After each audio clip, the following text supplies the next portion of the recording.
Prelate Admiral Vectist was called to the bridge of his Kalantai-class destroyer, the flagship of the Imperial Navy of the Clixius. He had been told by a nervous-looking officer that they were being hailed by the admiral of a human naval force. He couldn't help but exhale a weary sigh. The Empire had started a war with the humans over resource rights of a sector, and the battles had devolved since then. Much to the surprise of Clixius, the humans were putting up a harder fight than anyone expected. The admiral himself had always been a proponent that the Empire's military forces had grown too complacent. He and many other military academy graduates had even reveled in the chance to gain battle honors. But to be woken up in the middle of the night cycle to address a human admiral was tiring as could be. Admiral, I'd apologize for waking you at such an hour," his sniveling first mate said. The man had a disposition that would make even a small fluffy rung seem as valiant as a liard. "I was told a human admiral had called up on open comms?" "Why, yes, sir, they are patiently waiting on hold," he confirmed. "Sensors, officer, can we detect them?" "No, sir. The sensors are detecting many relays. The cowards are likely not even in the system." "Typical," the admiral muttered. Humans never fought in direct attacks and continued with what they called guerrilla tactics, often ambushing and running away before their honorable warriors could retaliate. Though it pained him, the admiral did have to commend them as the tactic did work. His calls for them to use the tactic in return had been dismissed out of hand by the War Council, confident in the idea that the Empire would whittle down any human resistance given enough time. "Did the human explain his purpose for contacting us?" "No, sir," the comms officer replied. "He only said he would only speak to the highest-ranking officer." Suspicious, the admiral muttered as he stroked his chin Lexos. "Bring it up, and I shall ascertain their purpose." At his order, a holographic display lit up before him, and there in a projected commander's seat was a human. To his eyes, the human race appeared frightfully ugly. Something about them not genetically engineering symmetry disturbed many of the inexperienced of his crew. He, however, was an academy graduate, so he wouldn't let the hideousness of the human projected before him bring up his protein packet. "Are you the highest-ranking officer?" the human asked. "Indeed, I am Prelate Admiral Vectist of the Empire. One of the few exalted amongst my race," the admiral replied. "Ah, perfect. Our intel told us a bigwig was with this battle group, but hard to tell." "Confirm with your own peepers and all," the human replied, flashing his teeth in a threat gesture. "Why are you contacting us?" "To surrender, I suppose," the admiral asked. "Surrender? Oh heavens no," the human replied as he chuckled. "We have a few new toys and wanted to show them off."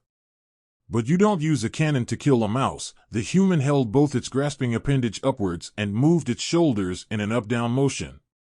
The admiral remembered a part in his enemy studies that identified this gesture as a shrug, which roughly meant "I guess." "So you wish to battle?"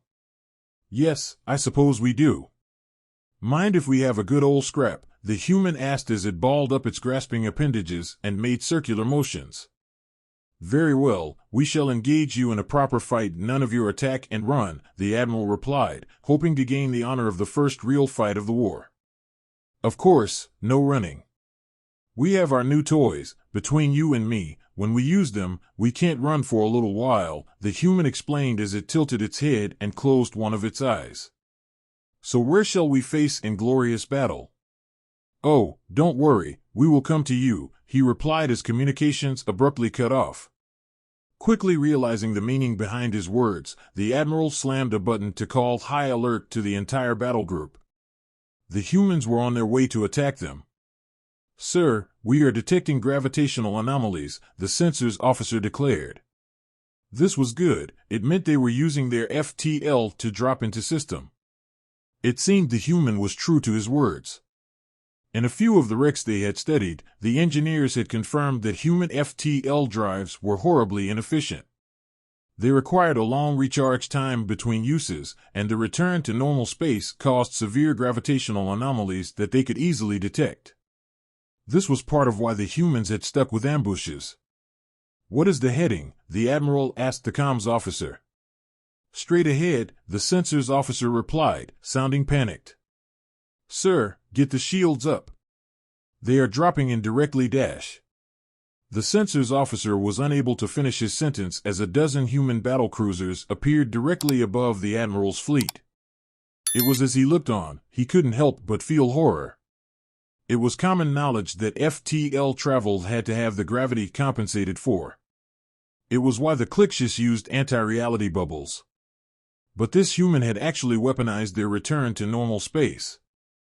Appearing above each of his ships were micro-black holes caused by the infinite mass the human ships had generated with their own FTL drives. His escort ships had all been shredded while the human ships that, through some insane engineering, had shunted the micro-black holes behind their engines were now charging towards his undefended ship.